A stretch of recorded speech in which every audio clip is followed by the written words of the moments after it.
First, make sure the engine is off, the parking brake is set, and the hood is cool to the touch. Pull the hood release lever inside the vehicle, then lift the hood and secure it with a prop rod if your model has one. Next, locate the air filter box. It's a black rectangular housing on the driver's side of the engine bay, close to the battery. You'll notice large clips holding the cover shut. Release the retaining clips. Most models have 2, sometimes 3. Just unclip them. No screws or tools are needed. Lift the top cover slightly. Now remove the old air filter. Pull it straight out and take note of how it's positioned so the new one goes in the same way. Before installing the new filter, you can take a moment to clean out the housing.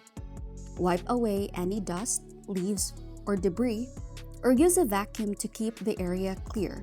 Insert the new air filter with the rubber rim facing up and the pleated paper element sitting snugly in the housing. Make sure it's fully seated with no gaps around the edges. Lower the housing lid back into place and reattach the clips until they snap firmly. Double check that the cover is tight and evenly seated. Finally, close the hood, and that's it. You've successfully replaced your Toyota's engine air filter. Fresh air in, better performance out.